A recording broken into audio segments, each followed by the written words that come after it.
Señales de los últimos tiempos. Señales de los últimos tiempos. En esta serie que iniciamos hoy, vamos a ver precisamente los tres evangelios, porque Juan no se mete con la profecía. Vamos a ver Mateo 24, Lucas 21 y Marcos 13, que son los tres evangelios donde en estos tres pasajes el Señor Jesucristo es interceptado por sus discípulos después de estar viendo y maravillándose del templo que había levantado Herodes, y estaban con las piedras increíbles que valían con la moneda actual miles de dólares. Ante este escenario, los discípulos le hacen a Cristo cuatro preguntas que vamos a ver que se encuentran en los tres evangelios. Y Cristo comienza a desarrollar las respuestas de estas preguntas a través de los tres evangelios. Ahora bien, ¿por qué en tres evangelios se encuentran las respuestas de Cristo? Porque haz de cuenta que nosotros vemos un choque. Entonces yo veo el choque de frente como periodista y escribo, pues le sumieron toda la defensa delantera al carro. Otro periodista ve el choque del lado derecho. Él va a escribir, pues le sumieron la puerta y llegó hasta la puerta de atrás el choque. Otro periodista lo va a escribir de la parte de atrás, porque él vio el choque de la parte de atrás. Entonces, cuando se juntan los tres reportajes ante un juez, ¿verdad? O ante un erudito en accidentes, se puede llevar a una conclusión de quién tuvo la culpa y cuáles fueron las causas de este accidente. Entonces, de esta manera, los cuatro evangelistas, que son Mateo, Marcos, Lucas y el apóstol Juan, tienen los relatos de la Biblia de diferentes formas. ¿Por qué? Porque no vemos todos con la misma perspectiva, ni oímos igual cuando nosotros escuchamos algún mensaje. Por ejemplo, cuando algún predicador predica, tú le dices, ¿de qué habla el predicador? Y le preguntas a Juan, pues habló de esto y esto, él encontró una cosa. Y le preguntas a otra persona y te dice otro panorama del mensaje. ¿Por qué? Porque todos oímos de diferente forma, aunque es lo mismo, pero de perspectivas diferentes. Entonces, para que podamos entender por qué en tres evangelios podemos nosotros poner realmente el contexto del mensaje de Cristo de los últimos tiempos. Vamos a ver ahorita, vamos a leer dos pasajes, Mateo 24, del 1 al 3, y Lucas 21, del 5 al 7, para comenzar y tener el inicio de esta serie de conferencias que se los garantizo va a estar preciosa. He tratado de, así con lupa, con microscopio, examinar los versículos, profundizar lo más que pueda. Hemos dado muchos mensajes del Apocalipsis, de los últimos tiempos, de Daniel. Tenemos la serie de Daniel ahorita en la segunda conferencia, creo que es la 15ª conferencia de todo el libro de Daniel, versículo por versículo, pero nunca había yo compartido en mis 37 años que tengo de compartir la palabra de Dios, nunca había compartido con tantos detalles lo que en esta serie va a estar involucrado. Así que está garantizado, ¿verdad?, que va a ser un estudio hermoso que nos va a dar muchísima luz y nos va a orientar claramente acerca de los últimos tiempos y las señales que debemos ya estar esperando para no confundirnos con tantos falsos profetas, tantos falsos apóstoles, tantos falsos milagros, y la cristiandad está, ¿verdad?, perdida por todos lados. Me acaban de informar que en Europa acaba de haber un congreso donde un personaje del Vaticano fue el orador, un congreso cristiano. Eso se llama el ecumenismo, o sea, la mezcla entre las otras religiones y el cristianismo y las filosofías orientales, la ensalada del chef. Entonces, esto es a donde se dirige la iglesia, es la apostasía y la ramera de Apocalipsis 17. Se diluye completamente la verdad cuando se mezcla con la mentira. Entonces, la verdad de Dios, ¿verdad?, es inalineable. La verdad de Dios tiene una consistencia que no se puede mezclar con nadie. Por eso la Biblia es la verdad. Y solamente en la Biblia podemos encontrar nosotros las respuestas verdaderas a lo que nosotros estamos buscando en la vida.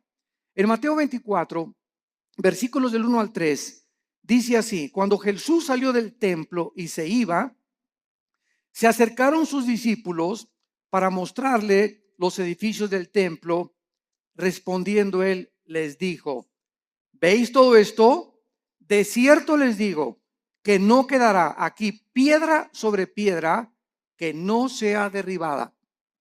Y estando él sentado en el monte de los olivos, los discípulos se le acercaron aparte diciendo: dinos, ¿cuándo serán estas cosas? ¿Qué señal habrá de tu venida y del fin del mundo? Respondiendo él les dijo: mirad que nadie los engañe. Veamos ahora en Lucas capítulo 21, versículos del 5 al 7, la otra perspectiva de Lucas, de cómo oyó lo que Jesús dijo. Lucas 21 del 5 al 7. Y a unos que hablaban de que el templo estaba adornado de hermosas piedras y ofrendas votivas, dijo: en cuanto a estas cosas que veis, días vendrán en que no quedará piedra sobre piedra, que no sea destruida. Y le preguntaron diciendo: maestro, ¿cuándo será esto? ¿Y qué señal habrá cuando estas cosas estén para suceder? Lo primero que ahorita cualquier estudiante de la Biblia acaba de captar es que son preguntas diferentes. Y vamos a ver que hay 4 preguntas, hay otras en Marcos, pero unas están relacionadas con la destrucción del templo. Esto es muy importante. Vamos a comenzar ya a explicar esto. 2 preguntas están relacionadas con la destrucción del templo y 2 preguntas están relacionadas con las señales antes de que Cristo regrese. Entonces, el Señor Jesucristo estaba en el templo el día antes de su muerte, todo el día, y antes de su arresto. Y los líderes religiosos de Israel en este momento no dejaron un solo minuto en atacarlo, en lanzarle preguntas capciosas. Y aquí ya estaba completamente determinado que los líderes de Israel rechazaron completamente al Mesías. Y al finalizar este día, algo quedó muy claro: Israel rechazaba a Jesucristo como el Mesías. Y después de abandonar el templo, entonces él anuncia lo que acabamos de leer. Ven este templo tan hermoso que adoran todos y estos edificios tan hermosos. Yo les digo que van a desaparecer y van a ser destruidos. Ahora, esta catástrofe de la destrucción que Cristo estaba profetizando, ¿cuándo se llevó a cabo?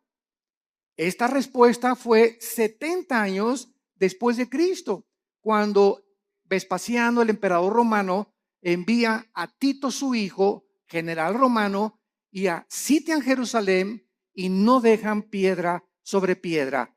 Esta consecuencia de la destrucción del templo era por el orgullo de los judíos, que estaban completamente ensoberbecidos por la belleza arquitectónica de ello y por haber rechazado al autor de la salvación y no la construcción externa que ellos comenzaron a adorar. Veamos entonces estas 4 preguntas, porque los discípulos quedaron desconcertados cuando Cristo dijo: el templo será destruido. ¿Cuándo será la destrucción del templo? Pregunta número 1. Esta la hace Mateo, la hace Marcos y la hace Lucas. La segunda pregunta: ¿cuál será la señal de la destrucción del templo?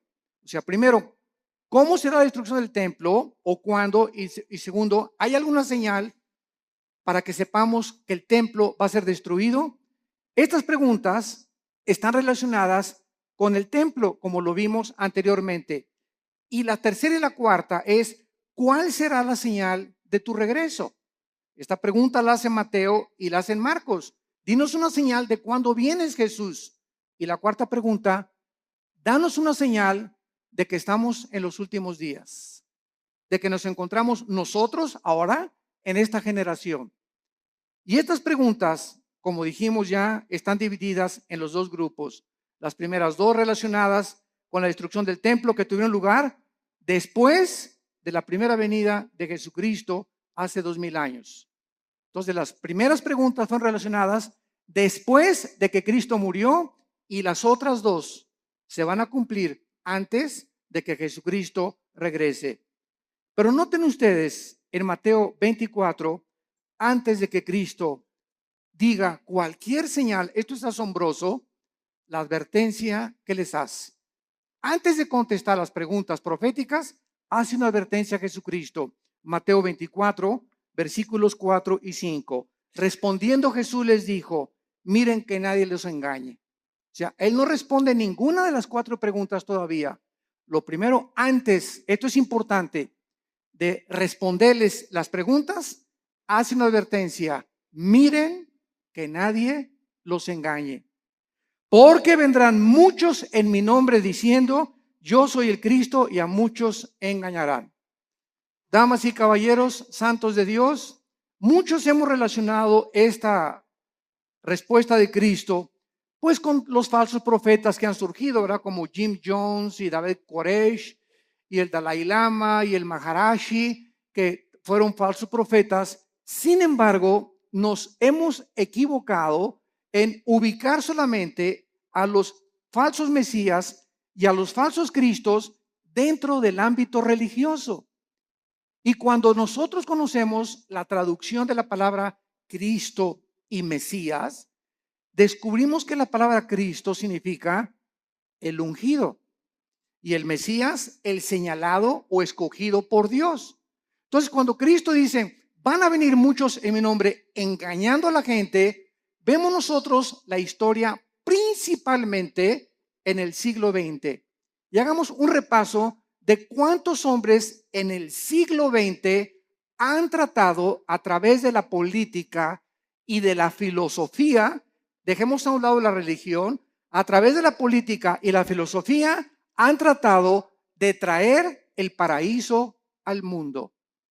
Han tratado de volver a restablecer un sistema de gobierno o una ideología en la que esa es realmente la solución para los problemas del mundo. Tenemos a Carlos Marx, que quiso traer el paraíso o el éxito a través de la lucha de clases. De que si la proletariado vencía a la burguesía, entonces la sociedad iba a vivir igualitariamente, equitativamente, y se iba a acabar la pobreza y se iban a solucionar los problemas, porque el problema desde la perspectiva de él era traer el paraíso, traer una nación o un sistema o una ideología, que es la ideología marxista-leninista, para solucionar los problemas del mundo. Y hasta ahorita todavía, a pesar de que la historia nos muestra que ha fracasado, ¿verdad? Se sigue buscando porque el anhelo del hombre es recobrar el Edén. Lo que perdimos en el Edén está vivo dentro del corazón humano. Todos estamos buscando una mejor sociedad, más justicia, paz en el mundo, y tenemos 6,000 años de historia y no hemos visto ningún líder, ningún filósofo, ningún ideólogo, ningún político que haya podido decir, esta es la solución, este es el sistema perfecto, el gobierno perfecto, la filosofía perfecta. Todos han sido intentos de qué cosa? De tratar de un Mesías que es la persona, yo soy el que voy a traer realmente la solución. Y así encontramos después de Marx, ¿verdad? Estamos Marx a Lenin, tenemos a Hitler, lo mismo, ¿verdad? No, vamos a crear una superraza aria y vamos nosotros a conquistar Europa, y todos tienen esta idea de abarcar territorio, conquistar los conquistadores, Alejandro el Magno, Aníbal, Carlomagno, Napoleón Bonaparte. Es la historia de hombres que han tratado de abarcar territorio y llegar a un punto donde gobiernan al mundo, o que ninguno lo ha podido lograr, para que de esta manera, ellos equivocadamente piensan que nos dan a la humanidad el paraíso que estamos buscando. Y así tenemos, ¿verdad? A Hitler, a Adolfo Hitler, a Nietzsche, el filósofo del ateísmo, que le dijo, cuyas ideas influyeron en el nazismo, en el fascismo y en el comunismo. ¿Quién era Friedrich Nietzsche? Un alemán que murió en el siglo XIX, siglo XX, y él dijo que había un superhombre que se podía crear y que él estaba influenciado por ciertas filosofías del Medio Oriente para crear a una super raza donde este superhombre no podía ser humilde, no podía ser manso, no podía ser misericordioso, porque estos eran debilidades, así dijo Nietzsche, del carácter humano. El nuevo hombre tenía que ser fuerte, no debería de llorar, debería ser macho camacho. Y estas ideas son las que Hitler adoptó. Y cuando Hitler leyó a Nietzsche, él quiso crear una super raza. Y dijo, nos impiden los judíos, los homosexuales y los negros. Y comenzó Hitler a matar a los homosexuales, a los negros y a los judíos. Solamente fueron más de 6 millones de judíos muertos en los hornos de Auschwitz y de toda Alemania. ¿Por qué? Porque quería Hitler traer, ¿qué cosa? El paraíso. Quería traer el Partido Nacional Socialista o el nazismo como respuesta a poder el mundo ser mejor. Y así tenemos también a Muammar Gaddafi, el ex líder y dictador de Libia, que derribó un avión con 250 pasajeros saliendo de Inglaterra y que tenía un ejército de 20 o 25 guardaespaldas mujeres. Y cuando estaba solo con ellas, las golpeaba, las violaba, las drogaba a todas. Gaddafi se cambiaba 3 veces de ropa al día. En la mañana se vestía de capitán de barco, al mediodía se vestía de árabe y en la noche se vestía de africano. Era un hombre con múltiples personalidades. Era un hombre, ¿verdad? Cruel, sanguinario. Mató a su pueblo, persiguió a su pueblo y murió igual que Hussein, ¿verdad? Como un animal metido en un tubo, lo sacaron y lo violaron. Cuando lo sacaron del tubo y en la ambulancia le dieron un balazo en la cabeza. ¿Qué quería Gaddafi? Convertir a Libia. Ya no sabía él si era árabe o era africano. Y cuando los árabes lo dejaron por lo loco que estaba, dijo que me voy a hacer africano. Y después quería ser occidental. Y así vemos todos estos dictadores. José Stalin, el dictador de Rusia durante la Segunda Guerra Mundial. Después de la Segunda Guerra Mundial manda a matar a más de 15 millones de personas, incluyendo a su familia, a sus hermanas, a sus papás, a sus primos, porque tenía tal paranoia José Stalin que no podía confiar ni de su mamá. Entonces vemos todos estos hombres en su perfil psicológico trayendo el paraíso al mundo, colocándose como Mesías y síganme a mí y yo soy el papucho de los papuchos. Y así tenemos, ¿verdad? Al Maharishi, también los filósofos orientales, el Maharishi que cuando los Beatles, el famoso grupo inglés, en los 60s, a principios de los 70s, viajaron a la India. John Lennon viajó a la India y allá conocieron al Maharishi, las filosofías orientales. Y cuando John Lennon regresó de la India, trajo la marihuana a Inglaterra. Y entonces comenzó a publicar así como si fuera un chiste. Fumamos marihuana. Y en la época de los 60s y los 70s, no, el 80% se calcula de los jóvenes en el mundo, en Europa y en América, le entraron a la verde y a la golden de Acapulco, a la marihuana. Era un mundo, ¿verdad?, donde la marihuana era lo más normal en esa época de los 60s o de los 70s. Entonces, ¿por qué? Porque el Maharishi dijo, al llegar a Los Ángeles, Dios está llegando a Los Ángeles. Y él fue el que le dijo a John Lennon, porque John Lennon, una semana antes de que lo asesinaran en su edificio en Nueva York, John Lennon dijo a los periodistas, una semana antes, yo soy más famoso y más grande Mesías que Jesucristo.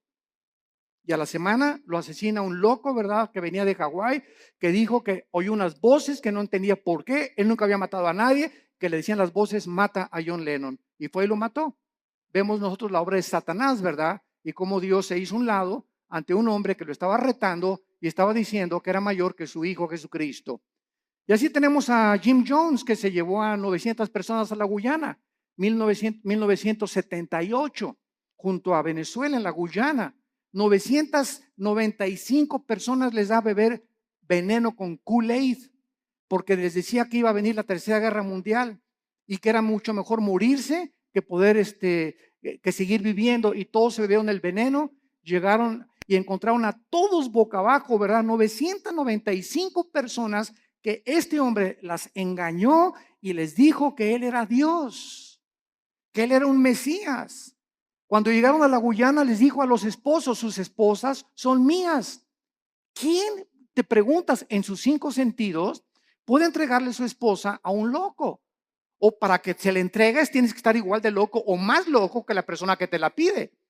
Entonces, vemos que esto es posible en la naturaleza humana, que se llega a un grado donde se pierde completamente la coherencia, la racionalidad, la inteligencia, la lógica, y así encontramos cantidad de líderes que tienen un harén de 4 o 5 muchachas, y las muchachas están convencidas que él es el Mesías, como Charles Manson, el que mató a Sharon Tate, la esposa de Roman Polanski, en Los Ángeles, California, que comenzó Charles Manson a tener un ejército de muchachitas, se dormía con todas, y un día se levantó y dijo, tenemos que matar a una persona. Fueron a la casa de esta famosísima artista china Sharon Tate, la cuchillaron, estaba ahí embarazada, y pusieron puercos con sangre en las paredes.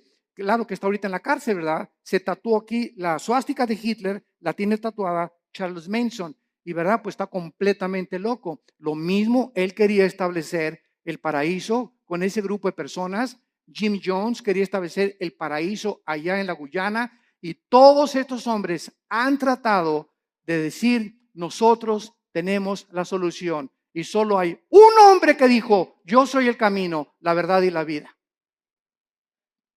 Un solo hombre ha atrevido a decirse, yo soy el camino, y lo ha demostrado con su vida, con su muerte y con su resurrección. Miren que nadie los engañe, porque vendrán cantidad de personajes políticos en el ambiente artístico, en el ambiente filosófico, en el ambiente religioso, ideológico, que van a traer disque soluciones y nuevas ideas para convencerlos que debemos de seguirlos a ellos. Y a muchos engañarán. Y así podemos seguir con esta lista interminable de personas que Cristo, antes de contestar, nos advierte: cuidado cuando alguien diga, yo traigo la solución al mundo, o este sistema de gobierno es el adecuado, o esta forma es la adecuada, o el Maharashi, o el Dalai Lama, o el Jim Jones, o el Nietzsche, o filósofos, o Platón, o Sócrates. Cuidado con filosofías, dice Colosenses 2:8, que tienen su origen en los seres humanos. Todos nosotros somos seres humanos nacidos de papá y de mamá. Y todos nosotros no venimos del cielo como vino Jesucristo. Él es el único que el Padre envió al mundo. Él venía del Padre, regresó al Padre, y el Padre lo envió para mostrarnos que Él era el camino, la verdad y la vida. Y dichosos aquellos que han podido venir a la cruz y encontrar en el Hijo de Dios la respuesta a su problema, no solamente existencial, sino a su problema también de pecado y de la vida eterna. Yo recuerdo que todos estos personajes que les acabo de mencionar, los estudié antes de ser cristiano. Yo era un apasionado de la lectura. Me acuerdo de los 10, 11 años de edad. Dios lo pone en uno, ¿verdad? No me jacto de esto, pero siempre me gustó muchísimo leer desde la primaria. Y me encontraba, la directora me hablaba, ¿qué estás leyendo? Le decía, estoy leyendo las obras de Shakespeare, estoy leyendo Hamlet, estoy leyendo esto, Los tesoros de la juventud. Siempre me gustó mucho leer, y a los 12 o 13 años me apasionó todo lo que era la ideología y el marxismo y el leninismo y todas las filosofías orientales y los líderes religiosos y Mahoma y Buda, etcétera, etcétera. Y después de leer todo eso que leí, ¿verdad? Me encontraba a los 24, 25 años de edad completamente confundido, en un problema existencial tremendo. Me traté de quitar la vida más de 2 veces, ya no quería seguir viviendo, no encontraba la respuesta. Me di cuenta que este sistema era una hipocresía, que esto era una hipocresía, que las religiones eran una hipocresía, hasta que encontré a mi hermano Alejandro, que me dijo, Armando, quiero presentarte a un hombre. Le dije, ¿quién? Los he estudiado a todos. Y mi hijo se llama Jesús de Nazaret. Le dije, mira, de religión, inmediatamente lo ligué con la religión. No me hables de religión, le dije a mi hermano. Y mi hermano me contestó, Alejandro, que es pastor también, me dijo, no te vengo a presentar ninguna religión, te vengo a presentar un hombre, el único en la historia que ha dicho que es la resurrección de la vida, y el único que puede entrar a tu vida porque está resucitado y su tumba está vacía, y puede cambiar tu manera de vivir y darte una nueva orientación, un nuevo enfoque, una nueva perspectiva, verdaderamente para que descubras el propósito y la razón de tu vida. Y pues comencé a estudiar la Biblia. Y me acuerdo un día, ¿verdad? En 1974, caí de rodillas a las 5:30 de la mañana y le hablé a mi hermano Alejandro, y ven por mí, llévame con ese misionero que te habló de Cristo. ya no puedo. Y me acuerdo que en 1974 a las 5:30 de la mañana estaba en la oficina de este misionero bautista norteamericano, caí de rodillas. Él mostraba la Biblia, la paga del pecado y la muerte, la vida eterna es de Jesucristo. Y cuando me comenzó a enseñar así la Biblia, sentí, ¿verdad? Como que saltaban las páginas, y al ver así la Biblia, como que las letras se salían, y sentí algo que nunca había sentido, y sentí una convicción de pecado, de lo sucio que estaba y de lo endemoniado que al grado de haber sido Pinocho junto con los que yo traía, que caí de rodillas llorando y le dije: Señor, perdóname, tú eres el Cristo y eres la razón por la cual yo nací, y realmente tú tienes la respuesta a mi problema existencial. Te prometo que te sigo con todo mi corazón. Y en ese momento yo había llegado al final de mi búsqueda. Ya no tenía a nadie a quien buscar. Lo que realmente, el vacío que tenía yo, el vacío que han tenido todos esos líderes, el vacío que existe en la gente, es el vacío que solo Jesucristo puede llenar en tu vida y en tu vida y en tu vida. No hay nadie más, ni sigas buscando más, porque vas a seguir una búsqueda completamente vacía y completamente que no te va a satisfacer jamás. Cuando tú llegues a Jesucristo, has llegado al hombre que realmente tiene las respuestas a tu problema de dónde venimos, quiénes somos y a dónde nos dirigimos. Y es maravilloso, ¿verdad? Cuando estudiamos a Jesucristo, que venimos a estudiar una persona que nos da respuestas que trascienden completamente la lógica y la inteligencia humana. Y precisamente como él dijo: mis pensamientos no son vuestros pensamientos, ni mis caminos son vuestros caminos. Al venir a la Biblia nos estrellamos, chocamos con la mente de Dios, porque no es nuestra mente. Y por eso el hombre natural, como dice 1 Corintios 2, no entiende las cosas de la Biblia. Y llegan por acá y, ay, ¿por qué tanta sangre? ¿Y por qué Dios mandó matar a los cananitas? Y aquí hay una contradicción. Y aquí hay esto. ¿Por qué? Porque en su mente, en su actitud, no están buscando la verdad. Están tratando de encontrar errores que existen en su limitación intelectual. Entonces, el problema no es el problema de Dios. El problema es el problema de nosotros, que somos como caracoles, como garbanzos, como renacuajos comparados con la inmensidad de la mente de Dios. Y que si vamos a comenzar a caminar con Dios, tenemos que caminar de rodillas detrás de Él, de rodillas. No se puede, dicen que la puerta al cielo es una puerta chaparrita, porque solamente entran los que se arrodillan. Pero si quieres entrar parado, te vas a estrellar, porque es la soberbia intelectual del ser humano la que le impide poder encontrar la verdad. Y fue la razón por la cual los líderes de Israel rechazaron a Jesucristo. Este viene a cambiar nuestra religión. Este viene a amenazarnos. Es una amenaza. Tenemos que eliminarlo, porque si no, no podemos nosotros seguir estableciendo el paraíso a través de las religiones. Y las religiones, todas las religiones, conducen a la muerte, porque el cristianismo no es una religión, es una relación personal, viva, dinámica, orgánica, con alguien que vive en este momento y que quiere entrar a tu vida. Muy bien.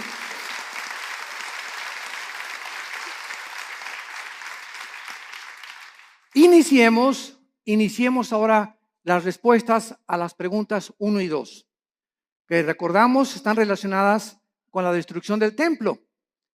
El Señor Jesús no contestó estas primeras dos preguntas en Mateo 24, pero lo hizo claramente en Lucas 21 y en Marcos 13, en cuanto a cuándo sería la destrucción del templo. Y estos pasajes que vamos a leer ahorita son claramente distinguidos de los últimos días. O sea, en respuesta a cuándo se iba a destruir el templo, vuelvo a repetir, sucedió antes de que Él regresara y después de su muerte. Las otras dos preguntas tienen su respuesta hasta antes de que Él venga en su segunda venida. Las señales del fin del siglo y las señales del regreso del Hijo de Dios. Vamos a Lucas 21 y veamos otra vez la pregunta de los discípulos. Versículo del 12 al 19. Y vean ustedes la respuesta que da Jesús en Lucas. No la dio en Mateo, la dio en Lucas esta pregunta. esta respuesta a esta pregunta. Lucas 21, del 12 al 19. Pero antes de todas estas cosas, os echarán mano y os perseguirán y os entregarán a las sinagogas y a las cárceles, y seréis llevados ante reyes y ante gobernadores por causa de mi nombre. Y esto os será ocasión para dar testimonio. Proponer en vuestros corazones no pensar antes cómo habéis de responder en vuestra defensa, porque yo os daré palabra y sabiduría, la cual no podrán resistir ni contradecir todos los que se opongan. Mas seréis entregados aún por vuestros padres y hermanos y parientes y amigos, y matarán a algunos de vosotros, y seréis aborrecidos por todos por causa de mi nombre, pero ni un cabello de vuestra cabeza perecerá. Con vuestra paciencia ganaréis vuestras almas. Muy bien, vemos nosotros que cuando no entendemos qué respuesta está dando Jesucristo, creemos que esto se aplica para nuestra época. Y esta respuesta de Cristo, ¿verdad? Estos versículos describen lo que sucedería antes de la destrucción del templo.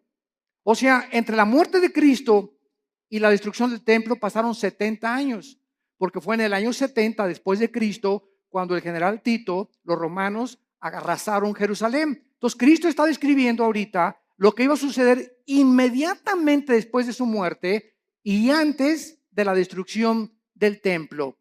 Y les advierte claramente, escuchen esto, abran los oídos, esto es a los judíos, porque fue en Jerusalén y en Samaria donde el evangelio comenzó a propagarse. Les advierte de la gran persecución que vendría contra ellos.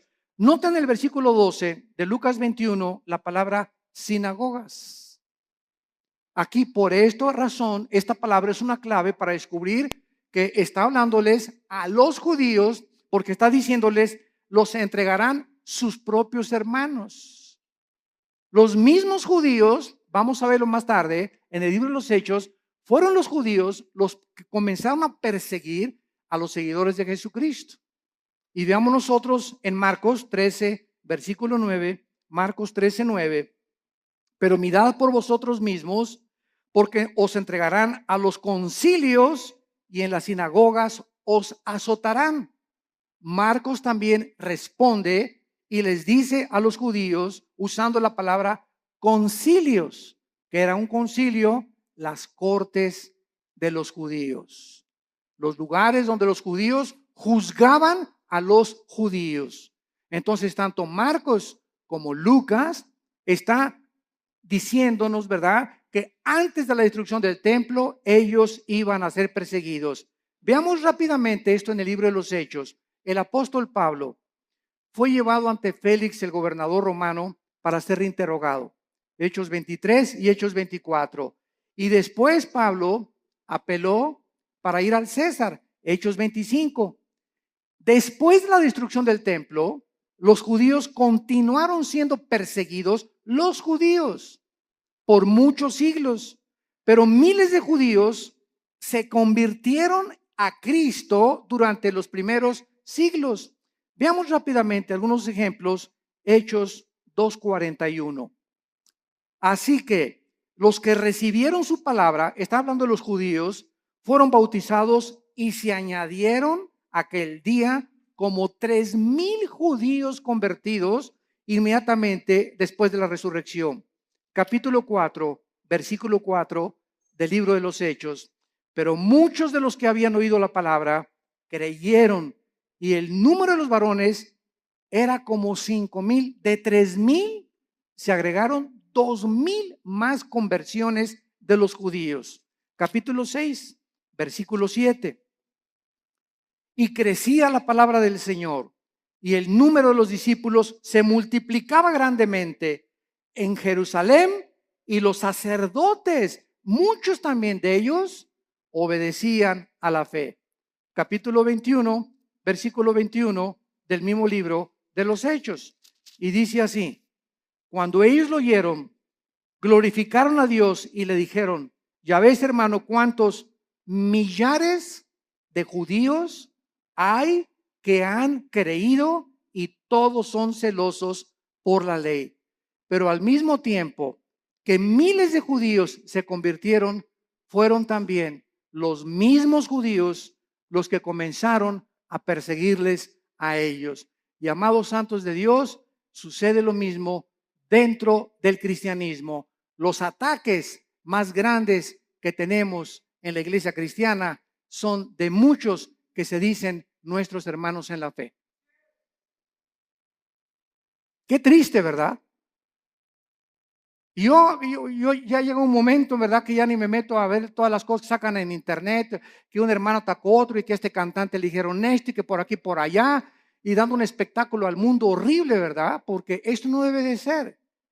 La ropa sucia se lava en casa y la regla es entre nosotros. ¿Tienes algo contra ese cantante? ¿Tienes algo contra ese pastor? No lo ventanees. ¿Por qué? Porque damos mal testimonio al mundo. Ve con ese hermano o mándale un correo a ese hermano y dile, yo no estoy de acuerdo con esto y con esto por usted. Dígame si a lo mejor yo estoy equivocado. Porque muchas veces nos erigimos como jueces y como dueños absolutos de la verdad. No, y lo que tú declaraste, ¿verdad? Dice, ok, pues demuéstramelo con la Biblia. Y si me lo demuestras con la Biblia, lo acepto humildemente. Porque no hay un solo hombre más que Jesucristo. No ha existido nadie que sea perfecto, ni que tenga todo el horizonte de la verdad en posesión de él. Jeremías conocía algo de la verdad, Isaías otra cosa, Habacuc otra cosa, Zacarías otra cosa, Malaquías otra cosa, Lucas vio las cosas diferentes, pero todos teníamos o tenemos, ¿verdad?, la misma consistencia de la verdad y las mismas verdades esenciales, pero vistas de otras maneras. Hay hermanos nuestros que dicen, ¿verdad? Tú vas a su iglesia que necesitas hablar en lengua, si no, no tienes al Espíritu Santo. Así están viendo ellos algunos versículos que así les han enseñado. Y ellos no se han puesto a ver la verdad. Ves a otra iglesia de otra denominación y te dicen, pues que el bautismo es a los niños y que de chiquitos los puedes bautizar por aspersión. Así ellos ven el bautismo, otros no, ¿verdad? No, tienes que someterte debajo del agua para realmente ser bautizado conforme a la Biblia. Otras iglesias creen que los cristianos pueden tener demonios, otros dicen que un cristiano no puede tener demonios. Todas estas cosas no son esenciales. No, o sea, el día que estemos en el cielo, me voy a encontrar un hermano que me dijo que yo que tenía que hablar en lenguas y va a estar conmigo en el cielo. Me voy a encontrar a los hermanos que creían que tenía demonios y a los que no creían que tenía demonios. Me voy a encontrar en el cielo a los que dijeron que el bautismo del Espíritu Santo es una experiencia subsecuente a la conversión, que después de que te conviertes necesitas el bautismo del Espíritu Santo. Aunque yo no creo eso, ¿verdad? Hay muchos que lo creen, pero me los voy a encontrar en el cielo. ¿Por qué? Porque eso no es lo que nos va a salvar. Lo que nos salva es la sangre de Jesucristo. La salvación por la gracia de Dios y que sin ninguna obra de la ley recibimos nosotros el perdón de pecados. Mientras tú creas estas verdades esenciales, estas demás cosas en las que estamos peleándonos, ¿verdad?, no son esenciales. Y es importante que todos tengamos otra perspectiva, porque así la tenían los discípulos. Pedro y Juan le dijeron un día a Cristo que caiga fuego del cielo y vamos a matar a estos infelices, ¿verdad? Los hijos del trueno, los hijos del Zebedeo les llamaron. Los otros discípulos no eran así. Pedro era arrebatado y Pedro era esto. Juan era todo lo contrario, todo calmado, todo tranquilo, retratado siempre en el pecho de Jesucristo, etcétera, etcétera. Tomás el Dídimo era agnóstico, ¿verdad? Y todo lo dudaba, pero ninguna de estas cosas les impidió que pudieran concentrarse, puestos los ojos en lo que es más importante, en Jesús, el autor y el consumador de nuestra fe. Muy bien. Y vemos ahora la otra pregunta en esta misma cuestionamiento que le hacen a Cristo. Ahora, ¿cuál será la señal de la destrucción del templo? Ya contestamos, ¿cuándo será? Cristo está diciendo, antes de que el templo se destruya, pasará esto y esto y esto y esto. Los van a perseguir, los van a echar de las sinagogas, los van a juzgar sus propios hermanos. Y ahora les voy a decir, ¿cuándo será esta señal? La historia nos confirma, esto es asombroso. La historia nos confirma que la Biblia es la palabra inspirada por Dios. Las profecías lo confirman, la genética lo confirma, la geografía lo confirma, la arqueología lo confirma, la antropología, la física, la química, la literatura y cualquier rama o cualquier disciplina que tú puedas estudiar confirma la veracidad y autenticidad de la inspiración del libro que tenemos estudiando en esta mañana. El levantamiento de los judíos contra los romanos ocurrió en el año 66 después de Cristo. Apúntalo. Ahí comenzó cuando los judíos comenzaron a tratar otra vez de liberarse del yugo de Roma, con la dramática derrota final en la famosa montaña del Masada. No sé cuántos de ustedes han ido a Jerusalén. Los que nos han acompañado en los viajes a Jerusalén, nunca dejamos a un lado Masada. Masada es una como montaña inmensa y nos suben por funicular. Nos suben por funicular y hasta allá arriba de Masada están los baños donde se bañaba Herodes, que tenía vapores y todo. Es como un cráter hasta arriba de la montaña. Y ahí los últimos judíos que fueron alcanzados por los romanos como no podían subir y hacer la guerra, los sitiaron, creo que fueron 4 o 6 meses, según el escritor romano Flavio Josefo y Plinio, que fueron escritores del primer siglo de la época cristiana. Y entonces los romanos los sitiaron y los dejaron morirse de hambre.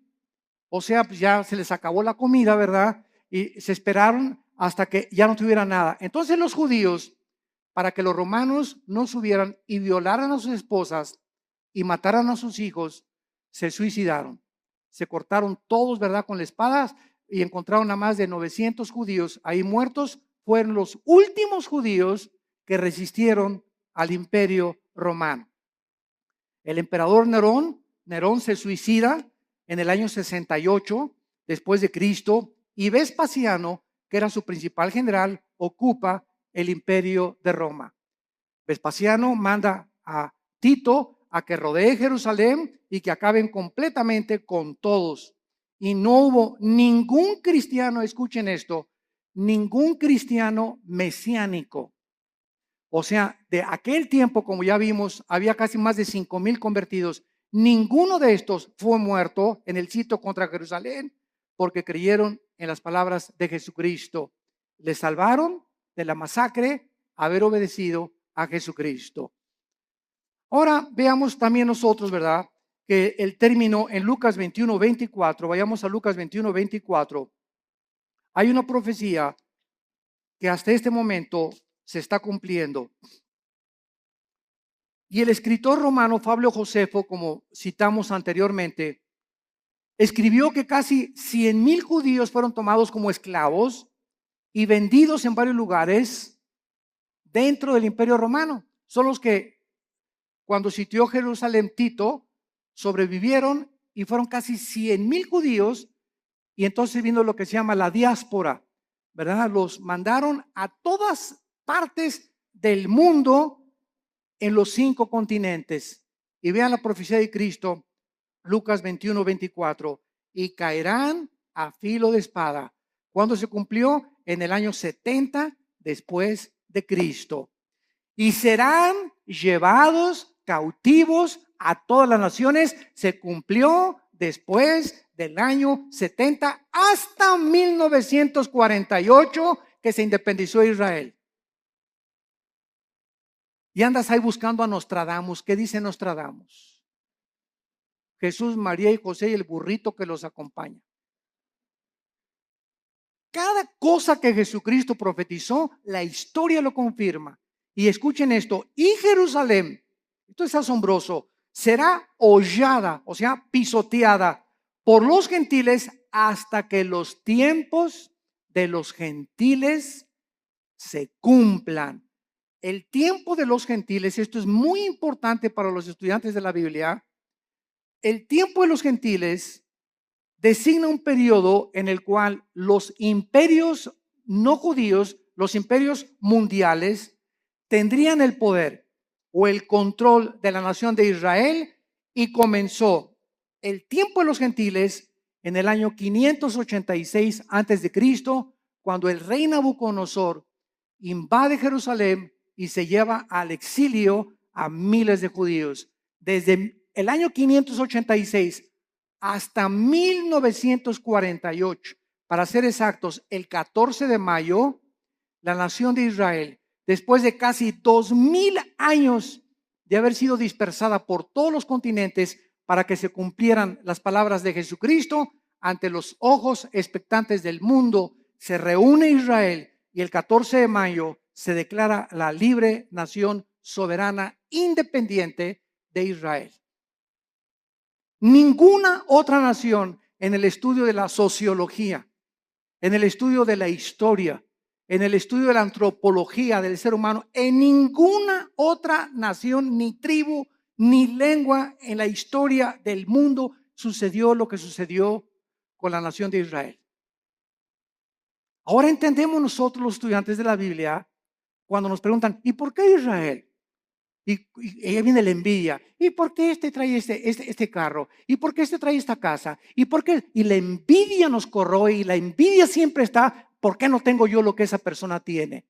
Y sabemos la respuesta, simplemente porque Dios escogió a Israel para que los ojos del mundo se concentraran en esta nación y pudiéramos ver nosotros, esta generación que ahorita está escuchando estas palabras, que somos la generación le llaman en inglés los baby boomers, los que nacieron del 45 más o menos a nuestros años, o los del 70 o 70, 80, o naciste en los 90, etcétera. Pero tú eres testigo de que en el 48 Israel regresó conforme a profecías de hace 2500 años y las palabras de Cristo hace 2000 años. Entonces, esta es la razón por la cual Dios escogió a Israel, no porque sean más inteligentes, ni simplemente para que se concentraran las profecías de los últimos tiempos y nosotros, los estudiantes de la Biblia, los que estamos buscando qué tiempo estamos viviendo y en qué generación nos encontramos y cómo debemos de vivir en estos tiempos, ver que Israel es el termómetro de Dios. Israel es el termómetro de Dios. Y todo lo que sucede en Israel físicamente sucede en el mundo espiritual. Y así como Israel está siendo ahorita amenazada, nunca en la historia, desde hace 2000 años, la iglesia se había visto tan amenazada como en el siglo XXI. Esta nueva legislación de los matrimonios gays. La nueva legislación, escuchen, están las Naciones Unidas por declarar que Jerusalén no pertenece a los judíos, la van a declarar. Hace una semana lo dictaminaron la ciudad internacional. Les van a quitar a los judíos Jerusalén. El Papa acaba de reconocer, Francisco acaba de reconocer a Mahmoud Abbas, el líder del grupo terrorista más grande en el Medio Oriente después de ISIS, que es el ángel de la paz. Y que merecen tener un Estado palestino. Entonces, están pasando cosas en el mundo que dicen, no es posible que esto suceda. Y por si fuera poco en México, se nos escapa el Chapo Guzmán. Y todavía para rematarle, ¿verdad? Corren al pobre del Piojo Pérez. Herrera, digo. Están pasando tantas cosas, ¿verdad? Tanto en el ambiente deportivo, cuando el ambiente dices, no es posible, no es posible, no es posible, esto es posible. Y cosas así, ¿verdad? Yo recuerdo en 1960, 70, cuando declararon a Yasser Arafat el Premio Nobel de la Paz.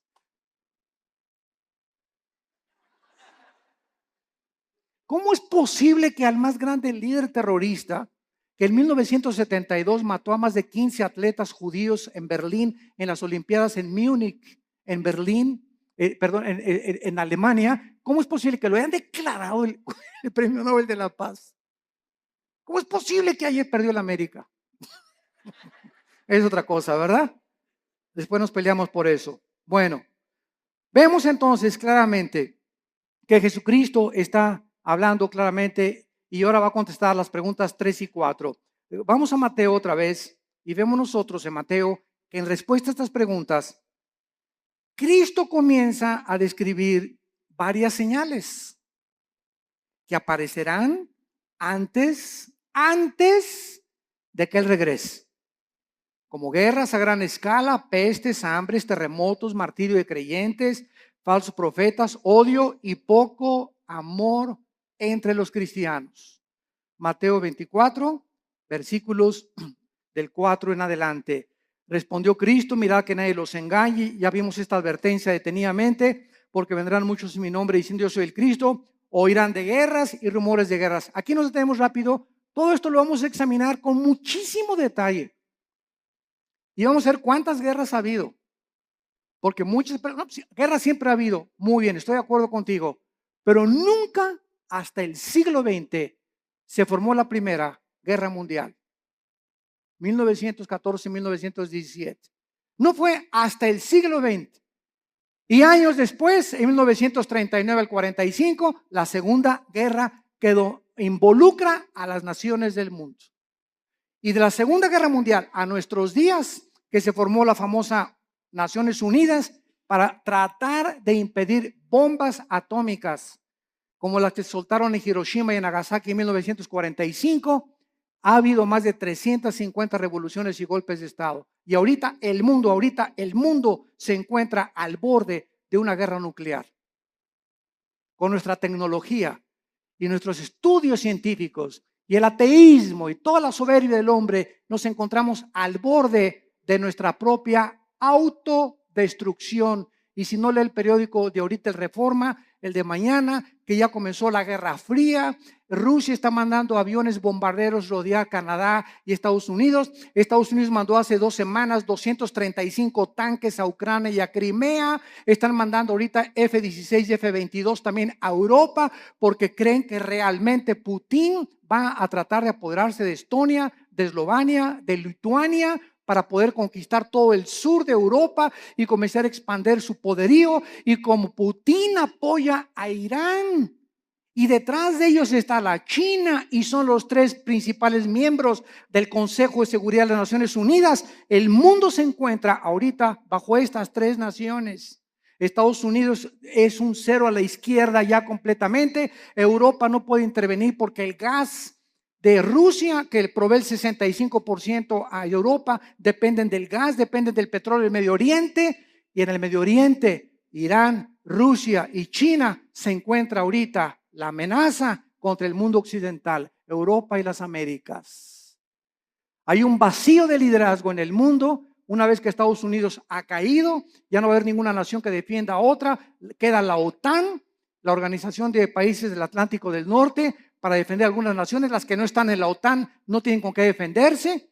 Y está el mundo ahorita hirviendo ante la naturaleza humana, contestando la pregunta en Santiago 4, 1 y 2. ¿De dónde vienen las guerras? Dice Santiago 4, versículo 1 y 2, de las pasiones dentro de nosotros que combaten. ¿De dónde viene tu envidia por tu vecino? ¿De dónde viene tu envidia por los ricos? ¿De dónde viene la envidia o el desprecio de los ricos hacia los pobres? ¿De dónde viene el racismo? ¿De dónde vienen todas esas pasiones dentro de nosotros que son la soberbia, la ambición? Todas esas cosas que son negativas al alma y que te enferman en la mente, porque estás viendo distorsionadamente la perspectiva humana. ¿De dónde viene? La Biblia nos da la respuesta: del pecado. De esa fuerza maléfica que está dentro de nosotros y que tiene que ser dominada únicamente por el Espíritu Santo.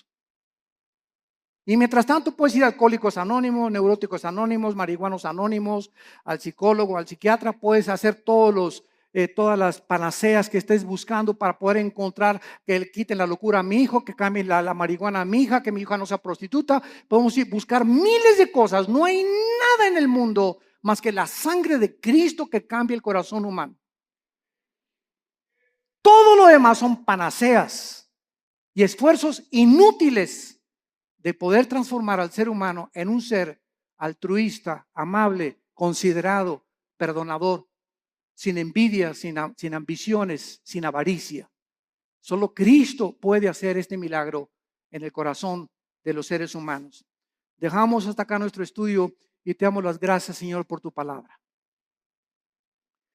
Te damos las gracias, Señor, por haber delineado con siglos de anticipación el panorama profético internacional delante de nuestros ojos, para que hagamos y pongamos atención a la palabra profética más segura, a la cual haríamos bien en estar atentos, como a una antorcha que alumbra en lugar oscuro, hasta que el lucero de la mañana salga en nuestros corazones. Gracias, Padre, porque eres bueno con nosotros, porque nos has prometido librarnos de las catástrofes, las hecatombes, los tsunamis, los terremotos que vienen contra el mundo de manera vertiginosa y con una prontitud que no nos imaginamos, porque todo sucederá cuando digan paz y seguridad. Cuando el mundo crea que el mundo ha solucionado sus problemas, vendrá destrucción repentina por la soberbia humana de creer que podemos vivir separados de tu Hijo Jesucristo. Te damos gracias, Jesús, por haber abierto tus manos en esa cruz, en haber dado tu sangre preciosa en nuestro lugar, por haber pagado una cuenta que nosotros no podíamos nunca pagar con nuestras buenas obras. Y siendo aún pecadores, en el estado en que nos encontrábamos, tuviste misericordia de nosotros, abriste tus manos, coronaron tu cabeza de espinas, tus manos y tus pies con clavos, y desde esa cruz nos has perdonado por tu gracia y tu misericordia. A los que hemos creído que tú eres el Cristo, el Hijo del Dios viviente, hemos guardado tu palabra y hemos creído que viniste del Padre, que regresaste al Padre y que vienes pronto por nosotros, para que donde tú estés ahora, nosotros estaremos en un tiempo no muy lejano, porque así lo dijiste, y no hay una sola palabra que tú hayas prometido que no tenga su cumplimiento, porque tú eres Dios. En esta mañana, muchos de ustedes que nos escuchan a través de las redes sociales y los que estamos aquí presentes, si tú no tienes a Cristo en tu vida, si no tienes una relación con Él en esta mañana, invítalo a tu corazón. Hoy es un día importante para tu vida, es el día de tu decisión. Tú no sabes si mañana vas a estar endurecido o si hoy en la noche ni siquiera llegues a tu casa o amanezcas. Ninguno de nosotros sabemos cuál será el día de mañana. Y por esta inestabilidad e incertidumbre del futuro, la Biblia dice: cuando oigas su voz, no te endurezcas. Ven a Cristo en este momento y dile estas palabras con todo tu corazón. Señor, te pido perdón por mis pecados. Creo que soy un pecador delante de tus ojos y que no puedo hacer nada por cambiar, ni por transformar mi vida interior. Ahora que he escuchado tu palabra, creo que en esa cruz, tu santo Hijo Jesucristo, en mi lugar, dio su vida por mí. Señor Jesús, te doy gracias por esa sangre preciosa que en este momento me limpia de todo mi pasado y de todas las cosas malas que había hecho. En este momento, tú me declaras justo, justa delante de tus ojos, sin que yo lo sea, simplemente porque tú lo pagaste en mi lugar. Te invito a que entres a mi corazón como mi Señor y mi Salvador, y te doy las gracias por el regalo que me has dado esta mañana, del perdón de mis pecados, de la vida eterna y del poder del Espíritu Santo que me ayudará a ser fiel hasta la muerte. En tu nombre precioso, Jesús. Amén.